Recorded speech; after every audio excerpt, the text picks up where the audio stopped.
తెలుగు వారి #1 choice Telugu matrimony. సృష్టికి విరుద్ధంగా అమ్మతనాన్ని అంగడి సరుకుగా మార్చేసింది డాక్టర్ నమ్రత. దశాబ్ద కాలంగా ఆమె చేయని అరాచకం అంటూ లేదు. కేసులెన్ని నమోదైనా తీరు మారలేదు. మళ్లీ అదే పంథాలో నడుస్తూ అంతకు మించి అక్రమాలకు పాల్పడుతోంది. తప్పు చేస్తూ తప్పించుకునేందుకు ప్రయత్నం చేసి చివరికి అడ్డంగా దొరికింది. డాక్టర్ నమ్రత కేసులో విస్తుపోయే వాస్తవాలు వెలుగులోకి వస్తున్నాయి. 9 నెలలు మోసిన వాళ్లకు 90,000 ఇచ్చి అప్పనంగా ఒక్కొక్కరి దగ్గర 40 లక్షలు నొక్కేసింది. తెలుగు రాష్ట్రాల్లో సంచలనం రేపుతోన్న సృష్టి ఫెర్టిలిటీ సెంటర్ కేసులో షాకింగ్ విషయాలు వెలుగులోకి వస్తున్నాయి. డాక్టర్ నమ్రత అరాచకాల లిస్టుకు అంతే లేదంటున్న పోలీసులు సరోగసీ పేరుతో చైల్డ్ ట్రాఫికింగ్ చేస్తున్నారంటూ సంచలన విషయాలను వెల్లడించారు. This clinic has some agents in the area and through those agents they identify these vulnerable pregnant women. వాళ్ళని ఐడెంటిఫై చేసి ఈ కేసులో కూడా ఒక Assam native couple Hyderabad based ఉన్నారు. వాళ్ళని ఐడెంటిఫై చేసి వాళ్ళని విశాఖపట్నం తీసుకెళ్ళి డెలివర్ చేపించి చైల్డ్ని ఒక 80,000-90,000 వాళ్ళ చేతిలో పెట్టేసి వాళ్ళని పంపించేసి ఈ చైల్డ్ని వీళ్ళకి మీ సరోగేట్గా పుట్టిన చైల్డ్ అని వీళ్ళకి హ్యాండ్ ఓవర్ చేశారు.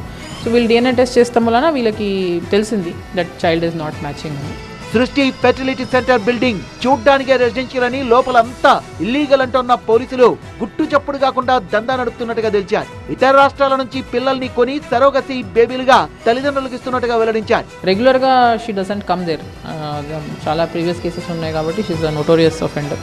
సో రెగ్యులర్ గా she will not come to that clinic. Once or twice వీక్లో వచ్చేసి ఓన్లీ పేషెంట్స్ని ఇట్లా వాళ్ళని కలిసేసి వాళ్ళని వేరే బ్రాంచెస్కి, అంటే ఈ బ్రాంచ్ క్లోజ్డ్ ఉంది కాబట్టి వేరే బ్రాంచ్కి ఎక్కడన్నా రిఫర్ చేసేసి అక్కడ చేస్తుంటుంది. అండ్ ఇది బాగా like it's because previous cases కూడా ఉన్నాయి ఆమె మీద కాబట్టి షీఈ్ లైక్ చాలా వెల్ ప్లాన్డ్ ఆపరేషన్గా నడుపుతుంది, which we have broken the chain now.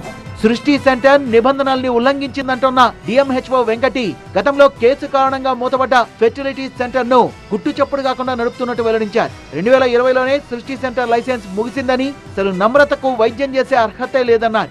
ఆమె Telangana medical certificate registration certificate అనేది ఎక్స్పైరీ అయిపోయింది. ఎప్పుడైతే Telangana medical council certificate expiry అయిపోతుందో దానికి ఆమె ప్రాక్టీస్ చేయడానికి వీలు లేదు. But she is practising. కేసులో ఇప్పటి వరకు 8 మందిని అరెస్ట్ చేసిన పోలీసులు ముమ్మర దర్యాప్తు చేస్తున్నారు. నమ్రతపై గతంలో నమోదైన కేసుల్ని బయటకు తీస్తున్నారు.